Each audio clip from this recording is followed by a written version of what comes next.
Tuhan. Ya, baik. Selamat malam teman-teman semua. Shalom ya. Selamat Shalom. Natal. Saya ucapkan buat teman-teman semua. Saya juga mengucapkan banyak terima kasih terlebih dahulu ini ya untuk semua teman-teman yang dari PKMI, Ikmas Tesum, dan ada saya nyebutnya takut meledak ini ya, bom gitu ya, BOM gitu ya. Jadi mau nyebut bom gitu saya biasanya langsung mau lari, tapi ini BOM gitu ya. Selamat Natal buat teman-teman semua. Terima kasih sudah memberi kesempatan kepada saya untuk boleh melayani teman-teman ya. Nama saya, nama lengkapnya seperti yang sudah tertulis di sini saudara ya, Harmoko Samudra. Tapi saya biasa dipanggil Hari. Di sini ada beberapa rekan-rekan sepelayanan dengan saya. Kami dari satu gereja di Kota Malang, di Betani. Saya juga tenaga full timer hamba Tuhan di sana, saudara. Ya, puji Tuhan. Saya sudah menikah, ya. Anak saya 2. Yang pertama perempuan. Saya lihat di sini ganteng-ganteng semua nih ya, puji Tuhan. Kalau ada yang mau jadi mantunya saya sangat terbuka. Tapi kan katanya pepatah, orang sabar disayang Tuhan. Jadi mohon sabar sedikit ya. Anak saya baru 12-13 tahun, jadi mohon disabar sedikit aja ya, nggak lama kok ya. Oke. Nah sedikitnya itu silahkan diartikan masing-masing deh. Oke, teman-teman malam hari ini ya, saya rindu kebenaran firman ini boleh melengkapi berkat kita di dalam kita melayani merayakan Natal ya. Roma pasal 12 ayat yang kedua. Kita punya tema luar biasa, transformasi. Saudara, apa sih yang dimaksud dengan transformasi sehubungan dengan Roma pasal 12 ayat yang kedua? Janganlah kamu menjadi serupa dengan dunia ini, tetapi berubahlah oleh pembaharuan budimu sehingga kamu dapat membedakan manakah kehendak Allah, apa yang baik, yang berkenan kepada Allah, dan yang sempurna. Puji Tuhan. Saudaraku yang dikasih Tuhan, ya malam hari ini saya mohon maaf saya tidak membuat PowerPoint, tapi saya percaya ayat yang sederhana ini boleh saudara tangkap dan saudara boleh dapat berkat dari sini ya. Nah, kalau kita ngomong soal Natal, ya biasanya orang kalau ngomong soal Natal itu identik dengan yang namanya sebuah perayaan. Seperti yang kita lakukan pada sore hari ini pun adalah ibadah dan perayaan Natal kita. Ya, walaupun dalam segala keterbatasan kita. Saya yakin semua teman-teman yang terlibat di dalamnya sudah mempersiapkan sangat-sangat matang ya untuk acara malam hari ini. Nah, kemudian biasanya kalau Natal itu identik juga dengan apa sih? Hadiah Natal. Ya, betul ya, kado ya. Kalau anak-anak saya tuh biasanya ya kalau ngomong Natal itu yang kepikir di kepala itu kado apa? Nah, gitu misalnya. Tapi buat kita-kita ini ya yang anak-anak muda ya, apalagi kita anak-anak kos gini ya, kalau Natal itu yang kebayang di kepala kita, kita mau makan enak. Kita pasti malam ini kita akan mendapatkan sedikit kemurahan Tuhan berupa perbaikan gizi ya. Tuhan sangat baik, bukan hanya lahir buat kita berpikir begitu. Tapi di Natal ini juga kami akan mengalami yang namanya perbaikan gizi alias makan-makan. Enggak apa-apa saudara, ya mau perayaan, mau makan-makan, mau hadiah, silahkan. Tetapi saudara jangan melupakan hakikat ini dia. Kalau yang tadi saya katakan itu bukan hakikat Natal. Itu sesuatu yang melengkapi Natal. Boleh ada, boleh enggak. Kalau Natal harus dengan sebuah perayaan, kasihan saudara-saudara kita yang jangankan merayakan Natal. Beribadah aja mereka harus sembunyi-sembunyi. Karena mereka hidup di tengah lingkungan yang penuh dengan aniaya. Kalau Natal harus berhakikatkan makan dan kado, kasihan saudara-saudara kita yang jangankan mau beli makanan untuk berpesta dan apalagi untuk kado. Hidup sehari-hari saja mereka sudah berjuang. Tapi puji Tuhan, bukan itu hakikat Natal. Hakikat Natal kita adalah, ini dia saudara, transformasi satu pribadi anak Allah. Ini dulu ya, tangkap dulu ini. Natal adalah satu transformasi dari pribadi anak Allah yang mengubah dirinya menjadi manusia. Tujuannya apa sih? Supaya rencana keselamatan itu boleh akhirnya terlaksana. Kalau Allah tidak lahir yang kita rayakan dengan Natal ini, saudara, saudara dan saya kita tidak akan mengalami yang namanya keselamatan daripada Tuhan. Itu semua hanyalah sekedar sebuah wacana ilahi. Saudara, coba saudara baca di dalam Yesaya pasal 9 ayat 6. Saya belakangan kalau saya saat teduh dengan keluarga ya, saya menyanyikan ini sebuah lagu lama. Seorang anak telah lahir untuk siapa saudara? Untuk kita. Saudara bisa bayangkan ya. Saudara ganti kata kita ini dengan nama saudara, nama kita masing-masing. Lalu kita flashback betapa hidup kita ini masih jauh dari yang namanya kebenaran menyenangkan hati Tuhan. Tapi Allah mengasihi saudara dan saya bukan cuma wacana teologi, saudara. Tetapi itu diwujudkan dengan apa? Lahirnya seorang anak. Pribadi anak Allah mengambil rupa, ya kalau saudara baca di dalam Filipi pasal 2. Dari anak Allah bertransformasi menjadi manusia. Dan nggak cukup cuma jadi manusia. Bahkan mengambil rupa seorang hamba. Saudara, kalau saya pakai bahasa gampangnya, Allah ini udah transformasi habis-habisan.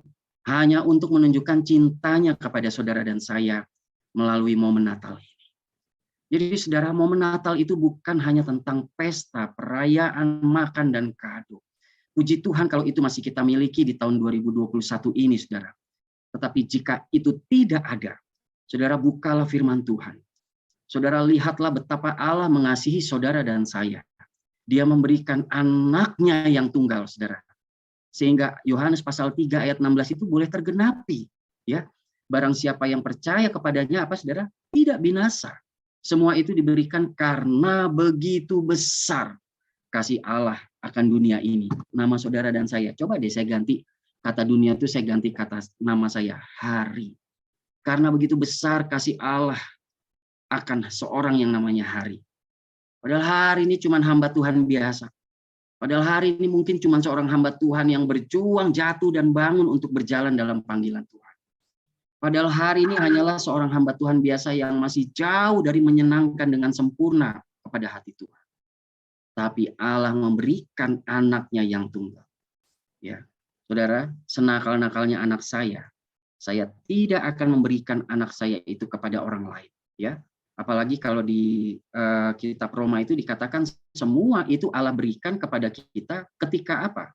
Bukan ketika saudara dan saya udah jadi pengurus organisasi Kristen kayak begini, bukan. Bukan ketika saudara dan saya kita punya suara emas bernyanyi, main musik, atau seperti saya pinter khotbah, mungkin saudara pikir bukan. Di hadapan Allah itu tidak ada gunanya sama sekali. Tapi Allah mengasihi saudara dan saya tanpa syarat. Amin, teman-teman. Inilah yang kita kenal dengan namanya kasih agape. Gampangannya itu kasih agape itu, biasanya kita kalau manusia mengasihi, aku mengasihi engkau karena ada sebabnya. Aku mengasihi engkau asalkan ada syaratnya, ya. Tapi Allah mengasihi saudara dan saya dengan kasih meskipun. Allah mengasihi seorang yang bernama hari ini loh. Meskipun, waduh, saya bisa bacain daftar dosa saya itu banyak banget, saudara. Allah mengasihi siapa di sini ya? Saya lihat ada teman-teman yang namanya Leo, Andrew, Stephen, Yesi, Angelo, ya. Kita semua ini dikasihi Tuhan, ya. Dan Tuhan mengasihi kita. Tuhan nggak bilang asalkan aku mengasihi engkau karena, no, Tuhan mengasihi kita meskipun. Teman-teman ya, coba mulai sekarang ya, bukan cuma Natal saat ini ya. Coba terimalah momen Natal ini sebagai satu bentuk demonstrasi kasih Tuhan buat saudara dan saya tanpa syarat. Ya. Saudara, saya pernah melihat sebuah keluarga. Sebuah keluarga yang memang secara ekonomi ini nggak mampu, saudara.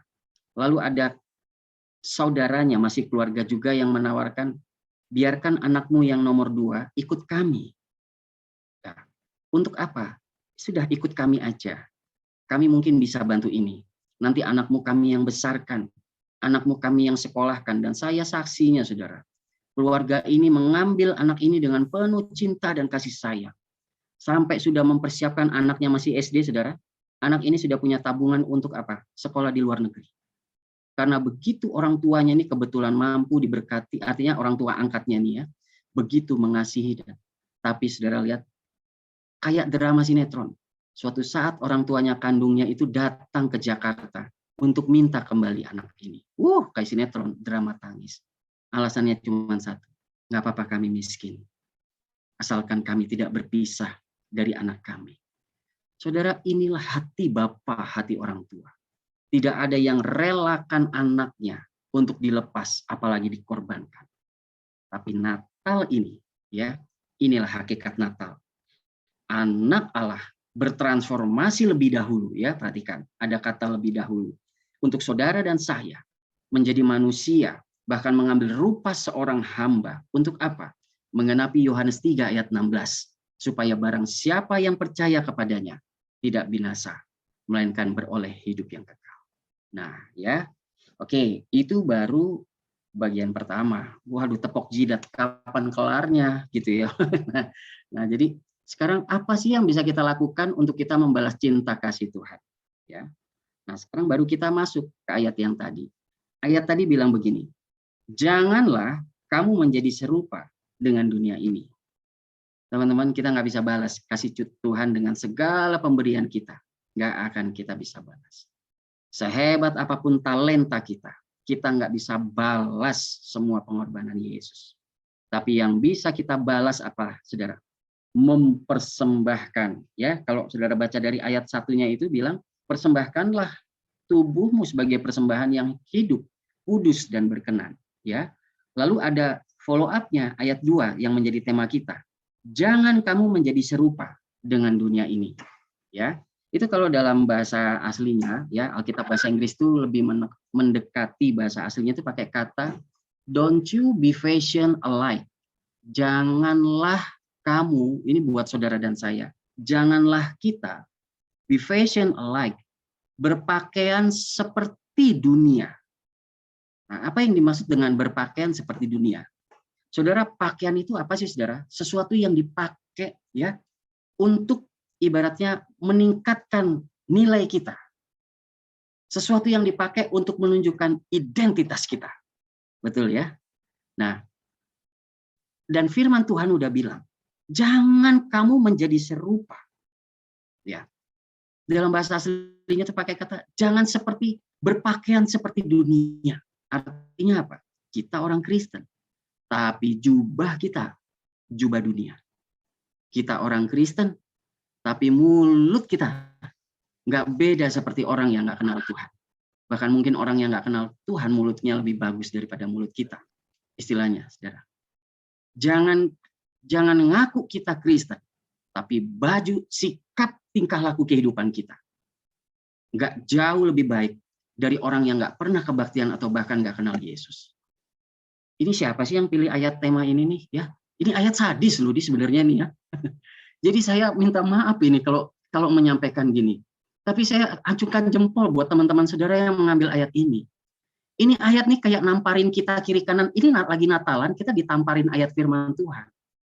Tapi sebenarnya ayat ini mengingatkan saudara dan saya. Natalan, ya, orang dunia yang nggak pernah kebaktian, kalau coba saudara ke luar negeri, semua merayakan Natal.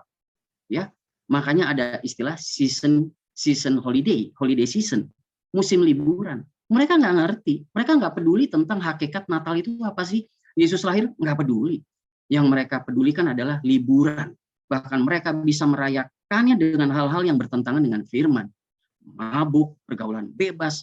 Judulnya apa? Merayakan Natal. Kok iso loh ya? Nah, inilah kenapa? Karena mereka berpakaian dunia. Dan firman Tuhan malam hari ini, kita ngomong soal transformasi. Ini jangan ngomong berubah dulu. Ini ada kalimat larangannya dulu. Jangan berpakaian kayak dunia. Jangan bersikap kayak dunia. Jangan kita ngaku-ngaku Kristen, tapi tutur kata kita seperti orang yang nggak kenal firman. Jangan kita ngaku-ngaku Kristen, tapi pola pikir, pola kita merasa, mendengar, bahkan sikap kita seperti orang yang nggak kenal firman. Bahkan mungkin teman-teman kita yang nggak percaya Yesus, hidupnya mereka di luar jauh lebih bagus daripada kita. Gitu. Paham teman-teman ya? Sampai di sini. Baru nih sekarang ya, kita udah dikasih warning, jangan jadi seperti dunia. Ya, oke. Sekarang ada perintah yang kedua. Ya, berubahlah. Itu dia. Kalau tadi kalimat larangan, sekarang transformasi ini juga bicara tentang berubah. Kita nggak akan bisa ngomong tentang satu perubahan kalau kita belum menyadari yang di depan ini kita salah dulu. Ketika kita selama ini berjalan menjadi seorang Kristen, atau bahkan kita menjadi seorang aktivis, pelayan gereja, atau bahkan saya nih, seorang hamba Tuhan, tapi sikap hidup saya tidak jauh lebih baik daripada orang dunia. Ya, sadari dulu poin pertama. Makanya ada perintah, jangan jadi seperti orang dunia yuk. Gitu. Baru yang kedua, berubahlah. Ini dia teman-teman ya, berubah. Nah, teman-teman, ada orang yang Tuhan ubahkan ini secara mujizat. Wah, betul. Contohnya siapa? Saulus menjadi Paulus. Ya, hanya dengan satu perjumpaan dengan Yesus hidupnya diubahkan. Ya, tapi kebanyakan dari kita berubah itu, transformasi itu seperti proses metamorf. Ya, nah di dalam bahasa aslinya berubah itu pakai kata tuh sebenarnya tuh metamorf. Yang paling gampang kita kenal kalau ngomong metamorfosis itu apa sih? Kupu-kupu. Sebelumnya dia apa teman-teman? Ulat. Ya. Udah pertamanya telur, nggak jelas ini mau jadi apa sih, ini telur apa sih? Terus begitu keluar itu cuma jadinya apa? Ulat. Ya. Ulat ini adalah sesuatu yang nggak enak dilihat, menjijikkan, bahkan dia boleh dikategorikan sebagai apa, saudara? Hama. Nggak ada menariknya. Inilah mungkin gambaran kehidupan saudara dan saya dahulu. Dulu kita mungkin cuma dianggap oleh orang sekitar kita ini cuma hama.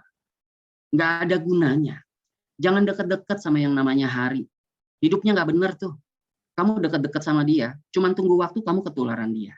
Ya, nah, itu hidup saya dulu mungkin, saudara. Ya, orang ngecap saya ini hama. Orang ngecap saya ini cuma ulat pemakan tanaman, pemakan daun yang istilahnya merugikan. Ya, tapi kata berubahlah, saya suka kata-kata ini. Ada satu saat sesuatu yang merugikan, tidak menarik, bahkan dikategorikan hama, ya, dia akan berubah menjadi apa? Sesuatu yang menarik, yaitu kupu-kupu, saudara. Ya, saya belum pernah berkunjung sih, saudara ya, tapi kalau nggak salah di kota apa ya, ada taman kupu-kupu itu, saudara. Saya lupa di Palu atau di Makassar, ya. Saya pernah diceritain ada rekan hamba Tuhan ya, pergi ke sana. Mami saya juga pernah ke sana. Saya malah belum pernah, saudara. Saya pengen banget. Dan itu katanya bukan kupu-kupu yang cuman segini-segini loh, teman-teman. Itu kupu-kupu yang cuman selebar tangan kita melebar gini, ini banyak banget gitu loh. Jadi indah sekali. Bukan cuman jumlahnya tuh, waduh, hanya kita bisa bilang tak terhitung gitu ya, tak terhitung. Nah, biarlah hal ini juga terjadi dalam hidup saudara dan saya. Amin, teman-teman. Dulu orang boleh ngecap kita yang buruk-buruk, silahkan. Kita nggak bisa ubah masa lalu kita. Bahkan mungkin sampai sekarang ada orang yang masih mencibir tentang diri kita. Biarkan, nggak usah repot ya. Toh kita nggak makan dari dia, ya. Toh kita jatuh dia juga nggak ada, ya. Pada saat kita di atas dia cuma bisa mencibir, pada saat kita jatuh, waduh baru dia tampil untuk apa, saudara? Nunjuk-nunjuk kita, ya. Tapi firman Tuhan bilang, berubahlah, berubahlah. Kalau Yesus sudah merelakan dirinya berubah menjadi manusia, sekarang kita berubahnya menjadi apa? Serupa dan segambar dengan Kristus. Awalnya saudara dan saya kita diciptakan, itu serupa dan segambar dengan Allah. Dosalah yang merusakkan itu semua. Sekarang karya keselamatan itu sudah Allah kerjakan. Tinggal tugas saudara dan saya. Kita memberi diri untuk kita diubahkan oleh Tuhan. Ya, teman-teman, saya mau tutup di sini, saudara. Ya, ada satu ayat yang menceritakan tentang seorang tokoh yang nggak ngetop nih. Ya, tokoh ini bukan orang yang membelah Laut Merah, itu Musa. Ya, dia bukan juga tokoh yang terkenal dengan bapak orang beriman, itu Abraham. Ya, dia bukan tokoh di Perjanjian Lama yang mengalahkan tentara raksasa dari Filistin, itu Daud namanya. Tokoh ini nggak ada karya-karya spektakuler, ya. tapi namanya dicatat di Alkitab. Kejadian pasal 5 ayat 23. Ada di situ namanya Henokh. Ya, perhatikan, saya mau tutup di sini. Langsung ayat 24 deh. Ya, Kejadian pasal 5 ayat 24. Coba ya. Dan Henokh hidup bergaul dengan Allah, lalu ia tidak ada lagi sebab ia apa teman-teman? Telah diangkat oleh Allah. Wow. Bayangkan, dia kalau kayak kita di gereja mungkin dia cumanlah seorang anak muda yang sama sekali nggak ada menariknya, ya, nggak ada karya-karya spektakuler, tidak bersuara emas, mungkin tidak pandai bicara seperti saya, mungkin tidak menarik teman-teman di sini semua. Dia cuma anak yang biasa. Mungkin kalau di gereja di persekutuan dia duduknya paling belakang mojok lagi gitu ya.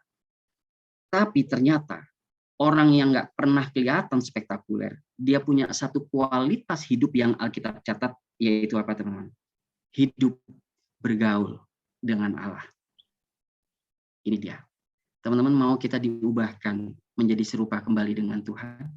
Ya. Setelah dosa sekian lama mungkin merusak kehidupan kita, teman-teman semua, kita mau diubahkan kembali serupa dengan Tuhan, amin ya. Jadilah seperti Henokh.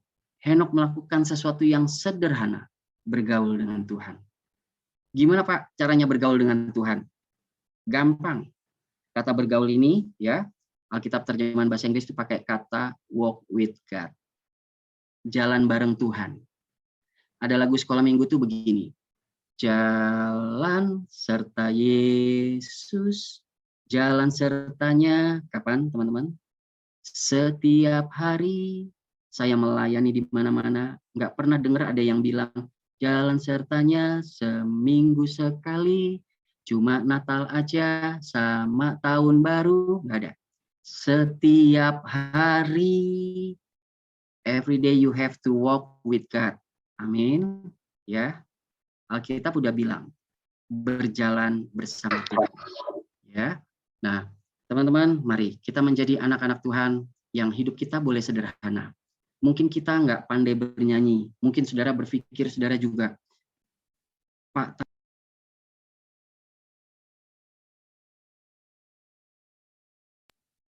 oke, sorry commute tadi ya, Pak, misalnya tapi tadi saya mau ngomong firman saya nggak bisa, nggak masalah. Hidup kita diubahkan karena kita berjalan dengan Tuhan. Amin. Nah, teman-teman, biarlah Natal hari ini ya kita mewarnainya dengan sesuatu yang lain. Bukan hanya kita menerima dari Tuhan, tapi sekarang kita sama seperti orang Majus. Ada sesuatu yang kita beri bagi Tuhan. Apa itu? Ya, hidup kita, perubahan hidup kita, transformasi hidup kita. Itulah yang kiranya bisa kita persembahkan sebagai kado Natal kita buat Tuhan Yesus yang sudah lahir, ya, kemudian mati di atas kayu salib menebus hidup saudara dan saya. Ya, puji Tuhan. Baik, kita akan berdoa untuk kebenaran firman ini, kiranya boleh jadi berkat ya buat teman-teman semua. Puji Tuhan.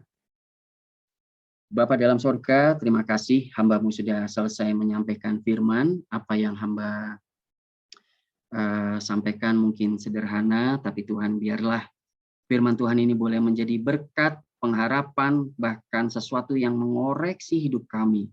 Untuk kami boleh terus berjalan semakin hari semakin serupa dengan gambaran-Mu. Hamba-Mu melepaskan berkat Tuhan untuk setiap anak-anak-Mu yang malam hari ini sudah mendengarkan firman dan mereka juga menerima firman ini dalam hidup mereka. Dalam nama Yesus kami bersyukur buat firman-Mu. Amin. Amin. Baik, puji nama Tuhan. Terima kasih sekali lagi kepada Pastor Harmoko Samudra STH yang sudah memberkati kita pada malam hari ini. Bagaimana teman-teman semua? Apakah kita terberkati? Puji nama Tuhan. Amin. Amin. Nah, amin. Oke, saat ini kita akan bersama-sama memberikan persembahan untuk teman-teman yang ingin memberikan persembahan dari ibadah Natal pada malam hari ini. Mungkin bisa mengirimkan persembahan via barcode yang sudah di-share-kan atau di-share screen-kan di layar HP atau layar komputer teman-teman semuanya. Begitu. Mohon dicatat nomornya agar teman-teman juga bisa menyimpan ya nomor untuk memberikan persembahan bagi kemuliaan nama Tuhan. Baik, tadi di awal acara saya dan Angelo sudah mengatakan bahwa bukan hanya kita berkumpul bersama-sama, bukan hanya kita memuji dan memuliakan nama Tuhan. Tentunya setelah kebenaran firman Tuhan yang sudah kita dengarkan, ada 5 pertanyaan yang akan saya sharekan atau bagikan kepada teman-teman